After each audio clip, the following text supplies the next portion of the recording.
Hi, welcome back to the channel. Video 30 now. I've still got some jobs to do on the exhaust pipe. I must admit I made a bit of a boob as well on the exhaust with the flex joint. I've cut too much off the flanges each side. And I've ordered a new one. It's cost me another €23, but okay. It's one of those things that yeah, it won't seal properly when I remove the centre box to weld it. I missed a split in the centre box on the exhaust pipe, and it was blowing out fumes out of there. So I took it off and had a look at it, but put it back together. I'll show you exactly what I did to weld that anyway. Also, the flex joints, I have to, as I say, I won't cut so much off when the new one gets delivered, which should be on Monday. We're on Friday evening now. It'll be on Monday. But whilst I'm waiting for those components, I'll make a start on the front suspension. I'll start dismantling it. Probably what I'll do is I'll dismantle one side. I will video it a little bit. But then concentrate on the video when I come to the other side. I'll learn obviously how to do things and then concentrate on the other side. So it's Friday evening, just finished work, and let me get out there and get on with it. I've removed the exhaust middle muffler bit here, and I'm seeing there's a hole there which I should have checked for before, but I obviously didn't. But that needs to be sorted out because it's blowing quite badly there, and I did try to bung up some paste below here too, so I'm going to remove that, I think, and see if there's a hole there that needs welding up. But yeah, I'll try and weld up this hole here and see how I get on.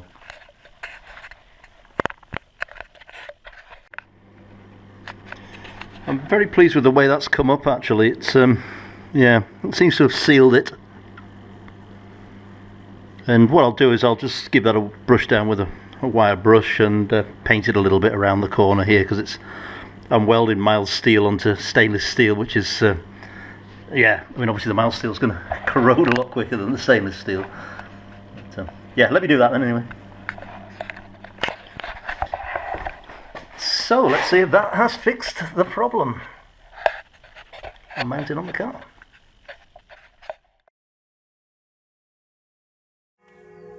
Now I've made a start already on the other side here. The problem is I've got to the point now where I need to remove the anti-roll bar. So I've already started removing it here, as you can see. But I have to remove it from the other side as well, obviously, because it's joined. It's quite tricky to remove the anti-roll bar. Some of the bolts are very tricky to remove, but I'll show you how to do it anyway. So to remove the anti-roll bar, essentially you've got to remove this bolt here.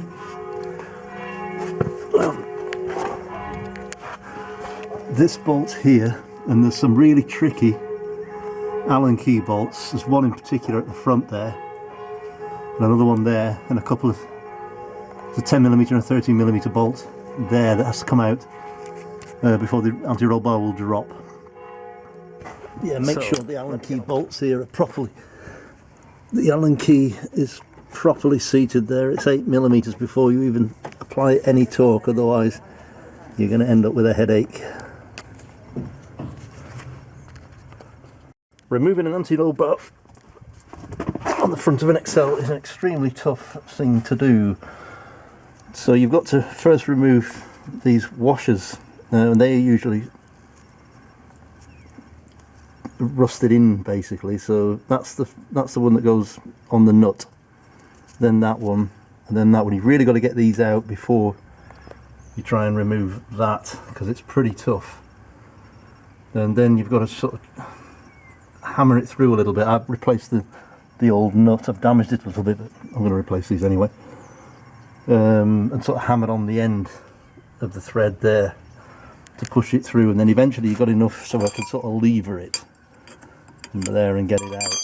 And yeah, that is a tough job, but I'm pleased that it's out. So I'm starting in dismantling the left-hand wheel here now, and I've managed to undo this nut. Well, it's actually not the nut that's undone there, it's the tracking rod itself, which is possibly a good sign, although I may struggle to get that nut off later. But anyway, that's a good sign, the fact that it's loosened at the tracking rod end already. Got new tracking rod ends anyway. So I'm going to start by taking stuff off here. First I need to knock this cap off. I'll spray that down a little bit with penetrating fluid.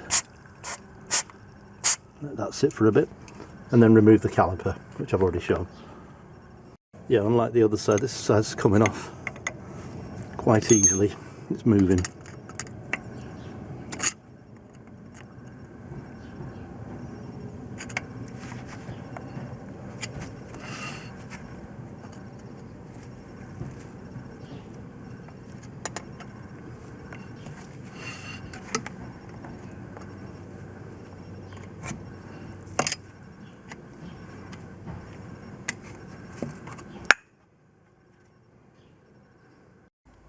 So the next thing to remove here is the split pin. It looks as if it's broken, this one, but slightly. I will replace it. But the idea is to bend the tabs back and just pull it through, sort of there. I'll do it off camera, it's going to need two hands, I think. It looks as if it's broken slightly, but I'll try if I can replace that. I think you can buy them at the local hardware store. The next point, that should be just hand tight. Don't be, when tightening that up, don't do it more than hand tight, and then back it off slightly. The reason is that if you over torque that, the wheel bearings get hot and they expand a bit, and you'll damage them if you over torque that. So that's why it should only be literally just hand tight. Remove it. Then the hub assembly and disc will just pull off. Oh, the outer race there came off as well. Need to be careful of it.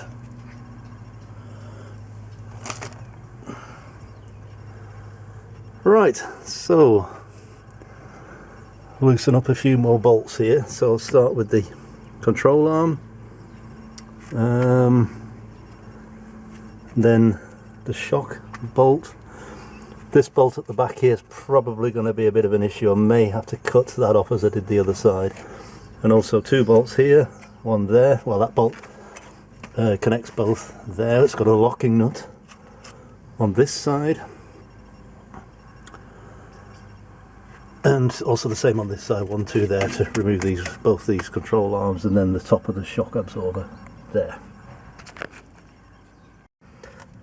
Yeah, it's an interesting design, this with the locking nuts. I just wanted to show you how to do this. Obviously, you just undo that one, sort of not quite to the end, but or there, and then lock it with the locking nut there. Sort of tighten it up against that nut, and then you can undo the other side, and then come back to this side afterwards. So that's the way. It's a bit tricky, but it's quite an interesting design. Springs out. That came out surprisingly easy. On the other side I had to cut it out. Pretty similar to what it was on the back. One side was easy and the other side wasn't. But we're pretty much all done now. That should pull out now because the bolt's there on the floor. Yeah. So the only thing I really need to do is obviously sort out this boot, gate or boot, whatever it is. And I'll have to somehow loosen that, the nut there, the retaining nut that holds the tie rod in end. But all the components I've bought, so I'll give this all a clean up afterwards. And obviously dismantle the hub assembly there. And yeah, give it a clean up and start putting things back together. Yeah, so that bit goes on there, fastened by these two bolts, one of them in there, and the other one holds that in there. That goes in like that. I've had a bit of a nightmare trying to remove these bushings here. Basically I've had to completely re-drill the rubber bits and basically hammering and cursing and swearing and whatever. And Eventually I did manage to get those out. Yeah, you can have a look here at the remains of one of them. That took me days, literally days, to hammer that out, and obviously trying not to damage the piece that it was pressed into. But then of course the next problem I got was the ball joints, and they're also extremely difficult to get out, and I tried to sort of angle grind into the base of it there, hoping to get enough leverage on there to lever it out, and that was obviously going nowhere. I also thought about option B was to buy one of those sort of C-clamp things, if you like, to get it out professionally. But I had a look at the prices for those. They're about well, it's a good one, maybe a good kit for €130, something like that. And so I bit the bullet and ordered a press, which has just arrived today. I've still got to unbox it, and oops, let me just put the light on in here. Actually, hang on a minute. In the basement. Yeah. So I'm gonna have to put this press together now, and hopefully that will do the job regarding the ball joints. And in the meantime, I've been cleaning up a few of the other components. Yeah, regarding the front suspension and the brakes, the anti-roll bars there, which I've cleaned up and painted in the grey paint that I've got. So I think what I'll do is I'll put this video together right now, and yeah, I'll wait for the next video before I actually start putting things back together. Hopefully I'll be able to put that press together and extract those ball joints, and if I do manage to do that, then I'll be making progress and I can start soon to reassemble the front end. But thanks for watching the video anyway, guys, and until the next update, cheers.